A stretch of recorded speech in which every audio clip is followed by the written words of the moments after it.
March 17, 2024. Nag-decide nga kaming i-celebrate sa ibang lugar yung birthday ng aking bunsong pamangkin na babae. And ito nga yung biglang nag-pop up sa TikTok account ko. Kaya naman ay binisita namin kasi parang patok siya sa madlang people. So ito nga pala is yung Paraiso de Don Quixote Eco Farm Resort. So ito nga siya sa pagpasok namin. So kung ano siya nakikita nyo sa video, ganun din siya sa person.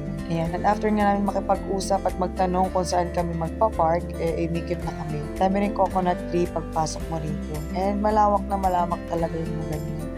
So yung avail nga pala namin is yung 50% off nila, nakasama na doon yung parking, entrance fee, sa swimming pool access, yung river train nila, and yung 160-meter skywalk hanging bridge.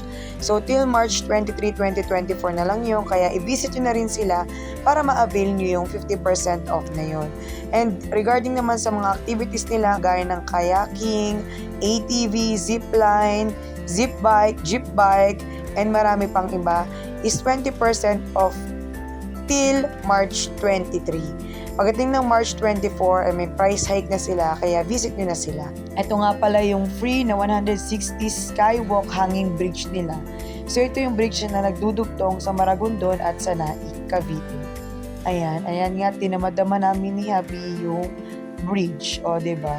May pa 360 view pa kami. And ito naman yung kanilang 1,600 square meter na swimming pool. Napakalawak nito guys, and talaga namang child-friendly yung swimming pool. Halika na, tour ko kayo sa lawak nitong swimming pool na ito. Ayan. So yung cottage nga pala namin ay nandito lang sa kanan. Napakaswerte namin kasi yung cottage namin, yung unang cottage dyan ay wala talaga pang tao.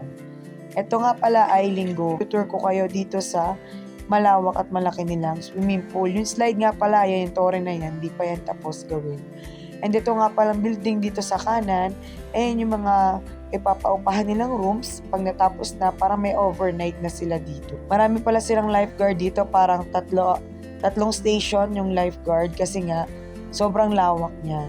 Yung pamangkin ko nga daw ay tumalon sa malalim. Habulin sana nung kapatid ko, buti na lang na nung lifeguard kasi nung tumalon siya guys, wala siya suot na salbabida. Ang tapang, 'di ba?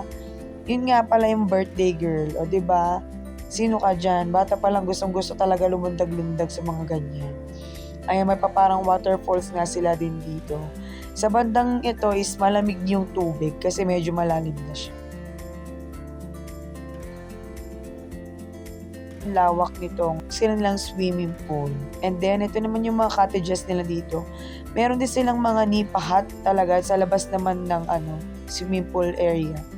Pero pagkalabas mo lang naman, pero hindi pa siya ganun kaalos. So, pinili namin yung malapit sa pool kasi nga para mag-enjoy yung mga bata. And ito na nga yung view ng 160-meter skywalk hanging bridge. So, din naman namin nung bunso ka naman pamangkin na lalaki. Anak to ng kuya ko. So, ang taga-video nga pala namin dito ay aking Habi.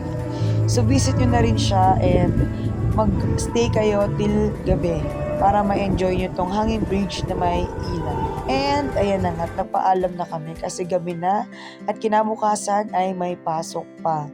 So, plano naming i-visit pa ulit siya. Baka sa birthday nung pamangking kong isa, sulit yung ibabayad nyo guys. So yun lang, thank you for watching. Sana nakatulong tong video na ito para bisitahin nyo si Paraiso de Don Quixote Eco Farm Resort.